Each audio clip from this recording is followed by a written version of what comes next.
Sang matahari dan sang bulan. Pada suatu waktu dahulu, seorang ibu yang sudah menjanda tinggal bersama seorang anak laki-laki dan seorang anak perempuannya di sebuah desa di pedalaman pegunungan. Suatu hari, setelah selesai membantu kerja-kerja kenduri di sebuah rumah orang kaya, si ibu bergegas pulang dengan melintas bukit. Betapa lapar akannya anak-anakku. Si ibu berjalan dengan langkah yang cepat. Pada saat itu, seekor harimau besar tiba-tiba muncul. Si ibu terkejut dan jatuh. Jika kamu memberiku sepotong kue beras, aku tidak akan memakanmu.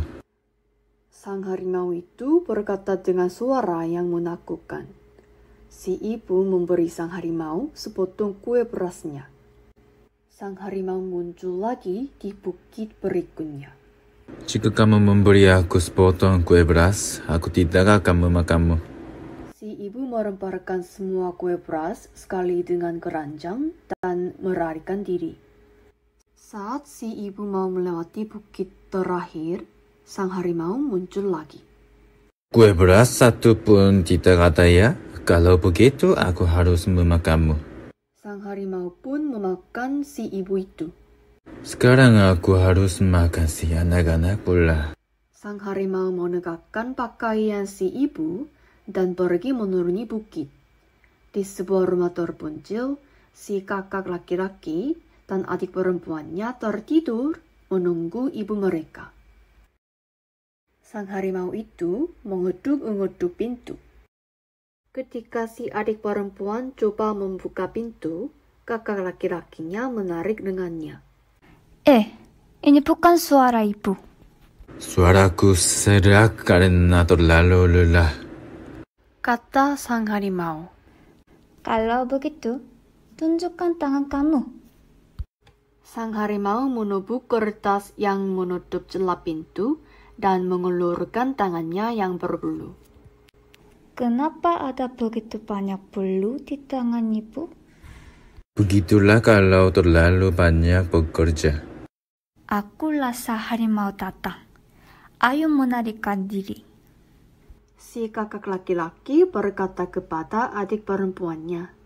Mereka berlari lewat halaman belakang.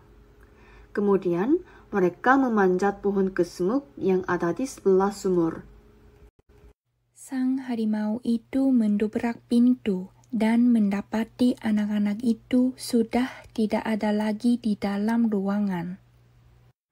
Di mana mereka bersembunyi? Sang harimau itu mencari-cari anak-anak itu. Kalian bersembunyi di dalam sumur? Sang harimau melihat ke dalam sumur. Wajah si anak-anak terlihat di dalam sumur. Anak-anak, ayo keluar. Kata sang harimau itu dengan lembut. Kemudian adik perempuan itu tertawa dan berkata, Harimau foto. Kami berada di atas pohon. Sang harimau itu mendongak ke atas pohon. Ada di situ rupanya. Bagaimana kalian memanjat pohon itu?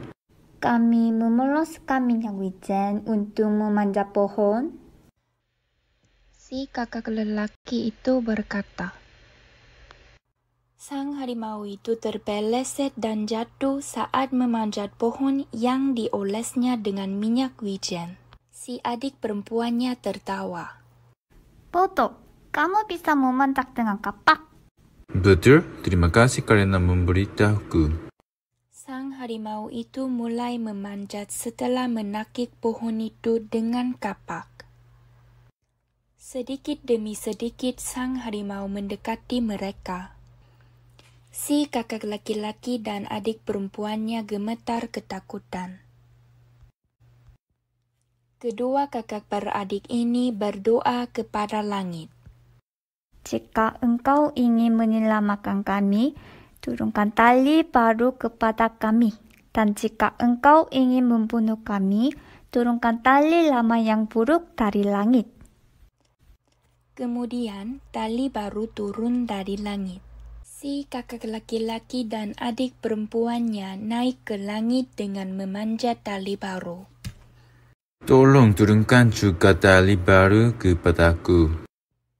Saat sang harimau berdoa, seutas tali turun dari langit. Tetapi tali yang dipanjat sang harimau itu putus dan sang harimau jatuh ke ladang sorghum. Darah sang harimau memerahi ladang sorghum itu. Si kakak laki-laki dan adik perempuannya yang naik ke langit masing-masing menjadi sang matahari dan sang bulan. Si kakak laki-laki menjadi sang matahari menerangi siang, sementara adik perempuannya menjadi sang bulan menyinari malam. Tetapi si adik perempuan itu takut sekali dengan gelapnya malam. Jadi, si kakak laki-laki itu bertukar menjadi sang bulan yang menjaga malam. Sementara si adik perempuan berganti menjadi sang matahari yang terbit pada waktu siang.